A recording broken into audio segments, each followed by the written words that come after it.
So to me, hate crime is any crimes that are fueled by hate, and they can be different extents. Could be serious violence against someone, or just really abusive language that can make someone feel awful.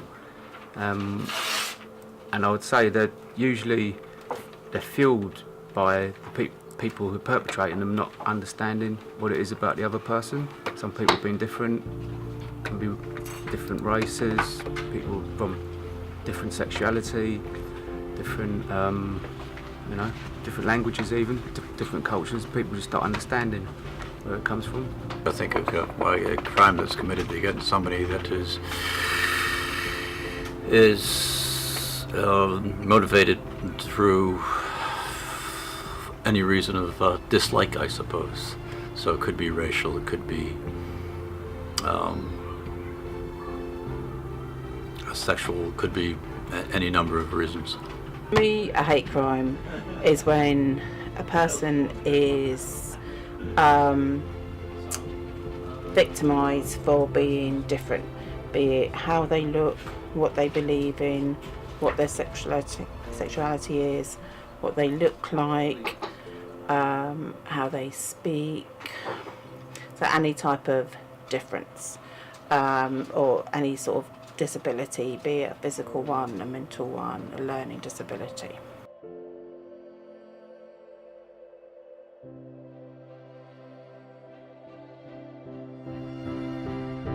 My name is Reece Bowell. I'm 18 years old. I think a hate crime is when someone is ridiculed for an aspect of themselves. I agreed to do the documentary because I feel like hate crimes in alternative subcultures ain't really spoken about. My experience carried out through the entirety of secondary school.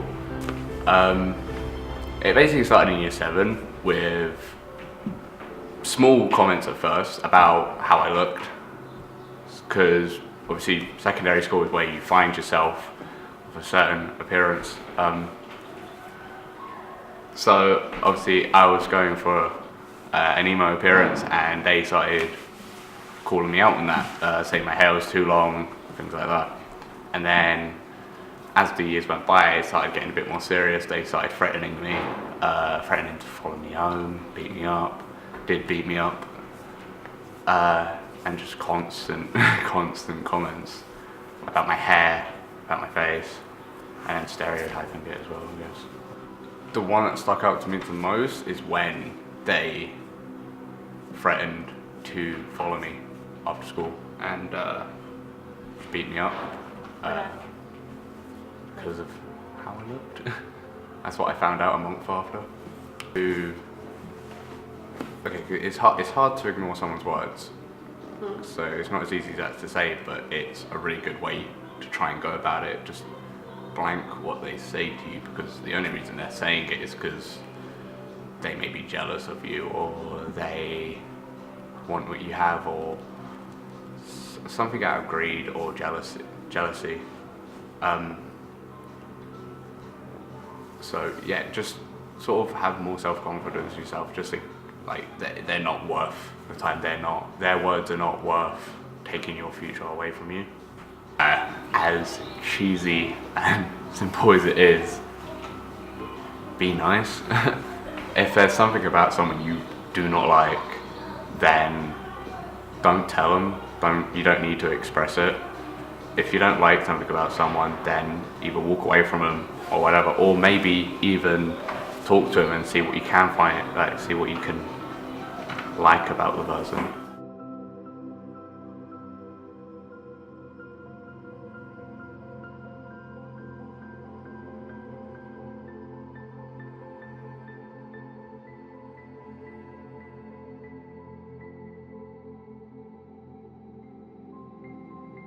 My name is Jessica Plummer.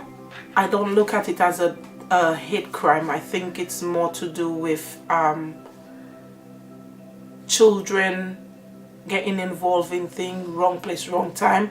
I think it's more to do with jealousy, a lot more, or they getting influenced by older people outside wanting to sell the drugs, and I think it's easier for them to approach a young person, knowing that to the older person, it's like the younger child.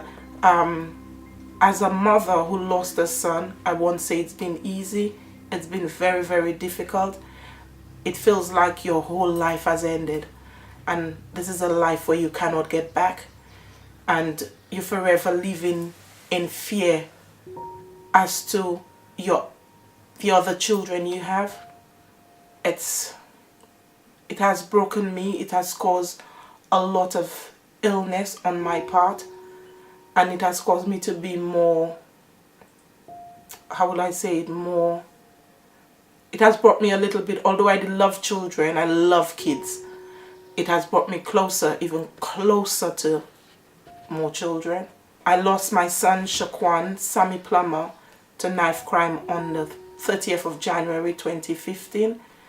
Shaquan was a young boy. He was 17, going to doing his A-levels at the sixth form in Le Swap, and he came in from, in fact he used to work 2 jobs. He used to work sometimes on a Saturday doing serving in Tottenham when football matches, and he was working with Waitrose. That used to do that from Wednesday, I think it was Wednesday, Thursday, Friday, and then the Saturday he used to do it. But if he had a day off on a Saturday and Waitrose wanted him to work, he would come in and do stuff for Waitrose, and he still used to go to school, so he used to do the 2, because he used to work with Waitrose after school. So that Friday when he came in after school, he came in and he was he was inside. He went upstairs and changed how many times, and then he came into the mirror in the front room where we are right now, and he was dressing up and fixing and saying to me, "Mommy, do I look peng?" Because that's his word. But he wasn't a child in any gang. He wasn't involved in any gang or doing drugs. He was more into his schoolwork because he wanted to be ahead of Chantel, because I've got 2 other children, and Chantel was in university when that happened. And that day he left, the Friday he left, he said he was going to work. The how you call it, he left the day, and when he was going down, my last, which is something I do with all of them, I would say to him, make sure you be a leader, not a follower. And my neighbor, one of my neighbor, which is a good friend of mine, she spoke to him and she said to him, leave him. I said, Ray, just tell him. And my friend turned around and she said, leave him, Jess. You know he's a good boy. Just leave him. And then my son burst out laughing, and he left, he waved, and that was it. That's all I heard until the Friday evening when the doorbell knocked. The door ring, I was in the kitchen preparing their school clothes and his work clothes. And when the doorbell rang, that's when they told me. In fact, I did not know. When the doorbell rang, I left the kitchen, went into the window, and I was looking and I'm saying, no, you can't open the door. Why this boy have to be ringing the door like that? And when I went through the front room window, I saw the flashing blue lights.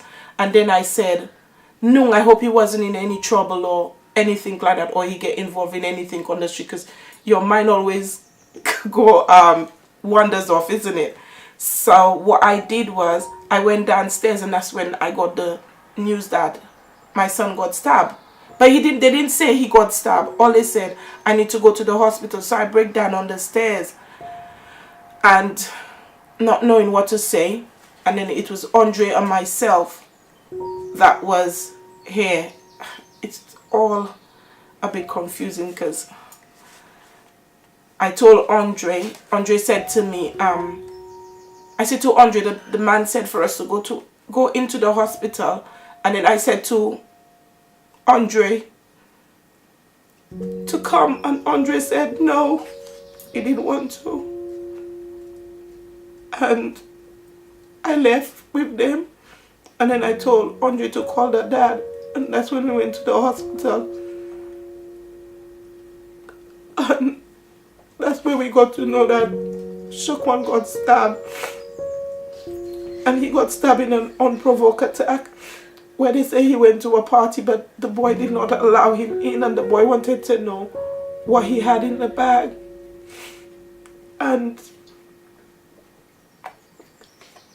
when he said he didn't give the boy the bag, he turned around and said to the boy to forget about it. When he told the boy to forget about it, he walked away.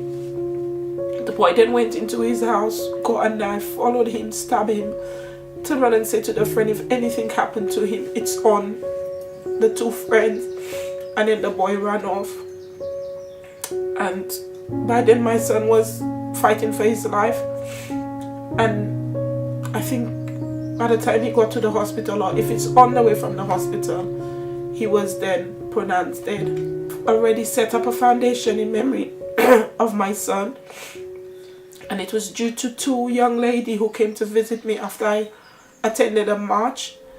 The lady, one of them lost her son through the same knife crime a couple of years before Shaquan. And she said the best thing to do is to keep your son's memory alive. And I set up a foundation in memory of my son. And then now I go into schools and I talk about the implication of using a knife or a gun. And I try and educate children and parents against this horrible thing we are now facing. So my advice to children is take it on board. Choose life and not the knife or a gun. This is my advice to them.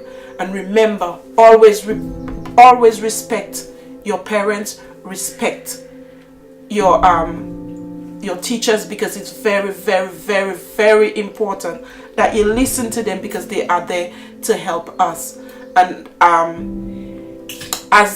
like I said, as a community, we need to get together and try and see what we can do to help our young people, try to get them engaged, to get them more into schools, getting them to do more positive things. I cannot do it on my own. I need the help of others, because who am I to say I can stop knife crime? I cannot. I can just maybe reduce it by going into schools like I do and try and see what we can do to bring change. Need help also, they can feel free to contact me on the Shaquan Sammy Plummer Foundation. The email address is Shaquan, it's all in one, right? Shaquan Foundation @gmail.com. The website is www.shacksworld2015.wixsite.com/Shacksworld.